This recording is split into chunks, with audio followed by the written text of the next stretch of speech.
पंच प्राण. Okay, like 5 elements you have to balance your 5 prana, which so prana का कैसा है?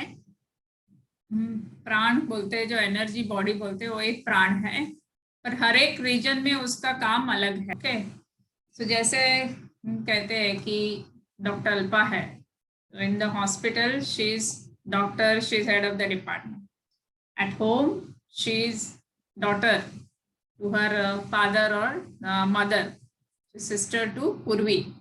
Then she is learning from Guruji, so there she becomes a student. तो एक ही doctor Alpa है, पर अलग अलग जगह पे उसका अलग अलग रोल है. हॉस्पिटल में डॉक्टर है, उसके स्टूडेंट के लिए टीचर है, घर में डॉटर है, सिस्टर है, उनके गुरुजी के पास वो स्टूडेंट है. तो ऐसे डॉक्टर अल्पा का बिहेवियर हर जगह पे अलग होगा. अगर यहाँ वहां पे हेड ऑफ द डिपार्टमेंट है और घर में आके आवाज किया तो फादर मुझे बहुत बार रिमाइंड करते, तो एचओडी होगी तेरा डिपार्टमेंट में, इधर नहीं करने का, है ना. तो डॉक्टर अल्पा को ये अवेयरनेस होना चाहिए कि कहाँ पे किस तरह का काम करना है और रोल्स को मिक्सअप नहीं करना है. इसी तरह अपने बॉडी में जो प्राण आते हैं, तो हर रीजन में, हर एरिया में उनका काम अलग रहता है, और वो प्राण अगर बैलेंस रहेंगे तो वो एरिया का काम अच्छा होता है, और पांचों का कोऑर्डिनेशन भी होना चाहिए. ओके, तो एक प्राणा का थ्रेड तो है ही, अलग अलग काम करते हैं, और at the same time coordination भी है. तो हमारे शरीर में प्राण है, तो 5 जगह पे उसका 5 एरियाज है. तो पहला है, इसको कहते हैं प्राण प्राण, और प्राण प्राण का मुद्रा ये है. तो ये क्या है प्राण प्राण? ये एरिया अपना चेस्ट का जो एरिया है वो है प्राण का एरिया. तो ये है रिसीविंग एनर्जी. तो जो भी हम रिसीव करते हैं, जो भी हम अपने अंदर लेते हैं, वो काम है प्राण प्राण का. तो हम क्या क्या अपने अंदर लेते हैं? मुंह से हम खाना लेते हैं, पानी लेते हैं, फिर नाक से हम श्वास लेते हैं, वो भी हम अंदर ले रहे हैं. ठीक है, और एनर्जी लेते हैं. हमारे आजू बाजू पे जो लोग हैं जिनकी एनर्जी है, वो भी हम नोइंगली अननोइंगली एब्सॉर्ब करते हैं. थॉट और इमोशन का जो क्लाउड है आजू बाजू, वो भी हम ग्रहण करते हैं. तो ऐसे है कि थॉट्स हम ज्यादातर जो कहते हैं ना, ये मेरा विचार, मेरा आइडिया, खुद का होता ही नहीं है. आजू बाजू के जो भी थॉट्स है, जो भी थॉट फॉर्म सॉलिडिफाइड हुए हैं, वो हम एब्सॉर्ब करते हैं. अपना थॉट, अपना आइडिया ऐसा कुछ होता नहीं है. सो ये सारी चीजें हम ग्रहण करते हैं, वो काम है प्राण प्राण का. Okay, this is very clear. Food, water, air, energy, thoughts, emotions, all that we absorb, that is prana prana. Okay, तो आपका प्राण प्राण अगर अच्छा है, बैलेंस है, तो आप अच्छे से ग्रहण करोगे. ठीक है. फिर दूसरा प्राण है, इसको कहते हैं अपान प्राण. अपान प्राण का मुद्रा ये है. तो ये कौन सा एरिया है अपान प्राण? ये मुद्रा है, और उसको हमेशा हमने लैप पे रखना है. ठीक है, क्योंकि अपान प्राण का एरिया है बिलो द नेवल, अपने नाभि के नीचे जो अपने यूरिनरी ब्लैडर का एरिया है, उसको अपान प्राण का एरिया है. अब अपान प्राण का काम क्या है? अपान प्राण का काम है जो भी अपने शरीर में टॉक्सिन्स है उसको बाहर फेंकना. तो हम क्या क्या बाहर फेंकते हैं? यूरिन बाहर फेंकते हैं, स्टूल बाहर फेंकते हैं. लेडीज हर मंथ मेंस्ट्रुएशन होता है, तो वो बाहर फेंकते हैं. बच्चा पैदा होता है ना, तो बॉडी से बाहर फेंकते, तभी वो बाहर आता है, वो भी अपान प्राण का काम है. तो जो भी अपने बॉडी में नहीं रखना है उसको हम बाहर फेंकते हैं, वो अपान प्राण. अभी मेंटल इमोशनल लेवल पे क्या है अपान प्राण? जो भी थॉट्स अपने लिए टॉक्सिक है, नेगेटिव्स है, जो इमोशंस अपने लिए टॉक्सिन्स है, उसको बाहर फेंकना. उसको बाहर फेंकने का काम ये भी एक्सलेशन, कार्बन डाइऑक्साइड को बाहर फेंकना, उच्छ्वास जो हम करते हैं एक्सलेशन, वो भी काम है अपान प्राण का. तो अगर आपका अपान प्राण बैलेंस है, तो आपको एग्जैक्टली मालूम है कि किस चीज को शरीर से बाहर फेंकना. और जिसका अपान प्राण बैलेंस नहीं है, फिजिकल लेवल पे उनको यूरिनरी प्रॉब्लम होते हैं, constipation, one of the biggest thing that So if you have constipation, that means your apan vayu is not free. And at psychological mental level, you are constipated. आपके जो old outdated ideas है, आपके जो thoughts है, उसको आप छोड़ना नहीं चाहते हो, आप rigid हो जाते हो, orthodox हो जाते हो. That is, you're constipated at mental emotional level. So ये अपान प्राण का काम बहुत इंपॉर्टेंट है. अगर अपान प्राण का काम ठीक हो तो ही आपका प्राण काम अच्छा करेगा, क्योंकि टॉक्सिन्स ही अगर बॉडी में है, इतने सारे आपके थॉट्स इमोशन में टॉक्सिन्स है, तो प्राण आएंगे कहाँ से? Unless you create space, unless you throw out all that is necessary at physical, mental, emotional और energy level, the new thing will not come. Yes Neela madam, you can unmute yourself. No madam, I don't want to ask anything. आपका हाथ ऊपर है. अच्छा, okay. Right. Okay, no problem. So is this very clear? अपान प्राण, प्राण प्राण. फिर third जो प्राण है उसको कहते हैं समान प्राण. समान प्राण की मुद्रा ये है और ये नाभि के ऊपर है. ठीक है, तो अपान प्राण नाभि के नीचे है, ये मुद्रा है, और समान प्राण यहाँ पे है. ये जो अपना स्टमक पिट है वहां पे अपान प्राण, और ये एक दूसरे को फेस करके इस तरह से हाथ रखना है. अभी ये जो समान प्राण है इसका काम है एब्सॉर्ब करना. ओके, अभी आपने अपान प्राण में अच्छा काम किया, सब टॉक्सिन बाहर फेंके. प्राण ने जो अंदर लेना था वो लिया. अब समान प्राण का काम क्या है?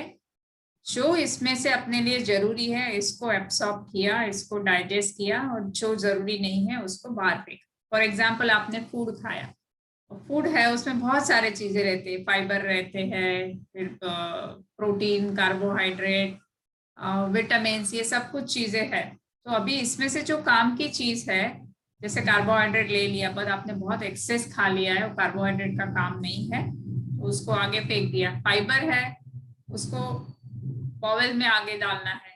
मल्टीविटामिन है और विटामिन है, उसको एब्सॉर्ब करना है. तो prana knows with its own intelligence कि क्या रखना है और क्या फेंकना है. तो इसको समान प्राण ने एब्सॉर्ब किया, डाइजेस्ट किया. So that is the work of. अपनी जो डाइजेस्टिव फायर है, मणिपुर चक्र है, वो समान प्राण का काम करता है. अगर आपका समान प्राण बैलेंस नहीं है तो क्या है, आप बहुत सारा कुछ लेते हो पर डाइजेस्ट होता नहीं है, इनडाइजेशन हो जाता है आपको. तो फिजिकल लेवल तो समझ सकते हो, आपने बहुत सारा एक्सेस लिया, अपान प्राण से टॉक्सिन निकाला नहीं, और आपका डाइजेशन गड़बड़ है, तो आप एब्सॉर्ब नहीं कर पाते हो जो लेते हो, तो आपका बॉडी पे स्ट्रेंथ दिखता नहीं है.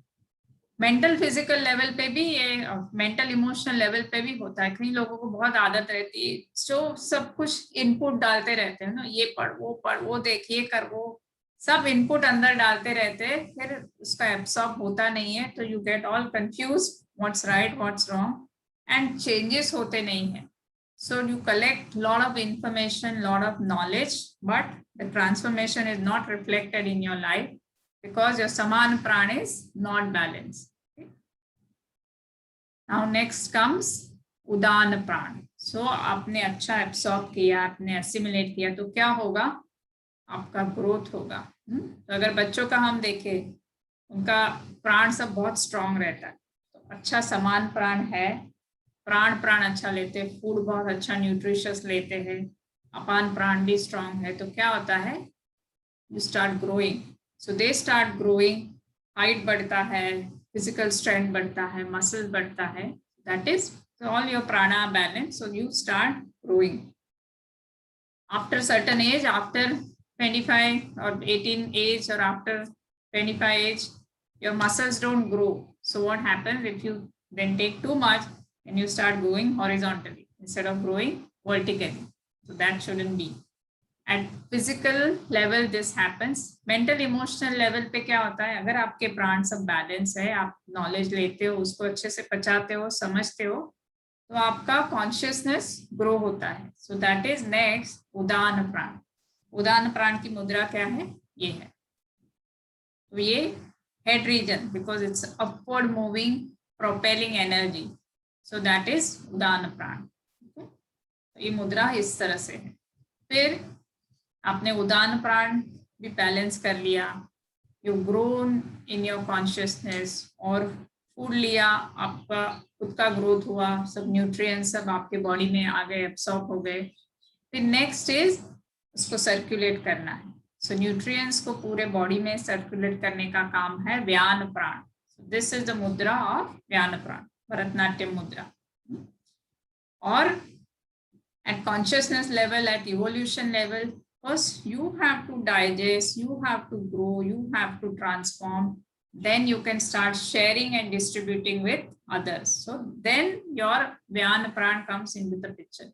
Majority of time people are in so much of rush to start sharing, to start distributing or become a guru. खुद का evolution हुआ नहीं है, खुद का understanding settle हुआ नहीं है, and you start sharing with others, वो नहीं होना चाहिए। Also another extreme ये होता है, कोई लोग सोचते हैं कि नहीं मैं करूंगी, बहुत अच्छा डेवलप होने के बाद ही स्टार्ट शेयरिंग, वो भी नहीं करना है। तो आप अपना जो प्रोसेस है वो चालू रखो, मैं आपके गुरु है, आपके मास्टर्स है, उनसे सीखना, ग्रहण करना, एब्सॉर्ब करना, ट्रांसफॉर्मेशन, वो चालू रखो। एट द सेम टाइम थोड़ा थोड़ा आप सिखाने लगो, तो डिस्ट्रीब्यूट भी होता रहेगा। तो आप अपना सीखना बंद नहीं करो और सिखाना भी बंद नहीं करो। That's how the growth will happen perfect. This is how you perfect your panch prana. अभी जो हम मुद्रा वगैरह करते हैं तो उसमें क्या है, ये मुद्रा तो है, बहुत छोटा कंपोनेंट है, और इसके साथ आप ब्रीदिंग करते हो, तो ब्रीदिंग से आप प्राण बढ़ाते हो, और अवेयरनेस के साथ ये करते हो, और ये अंडरस्टैंडिंग के साथ करते हो कि हर प्राणा का काम क्या है। ये सब कंपोनेंट्स अगर साथ होते हैं, then there is a tremendous growth happens, and यही मुद्रा और प्राणा ब्रीदिंग के साथ कोऑर्डिनेट करके आप अवेयरनेस और अंडरस्टैंडिंग के साथ करते हैं, तो ये मुद्रा का आपको मल्टीपल फोल्ड रिजल्ट मिलता है। ठीक है, so this is all about panch prana. I hope it is clear. At physical level, if you are saying that physical growth happen, जैसे बच्चों लोग का हाइट बढ़ता है, that is a work of उदान प्राण। प्लांट अगर देखे तो plants are growing, shooting, so that is the work of उदान प्राण।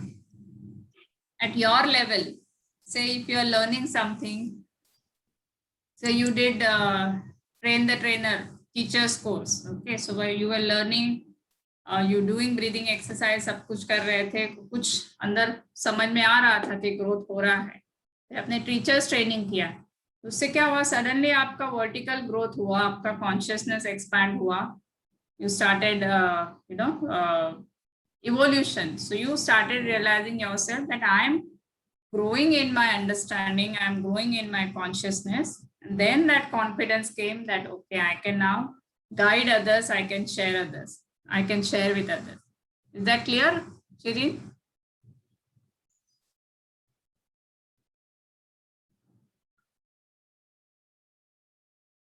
Yeah? Okay.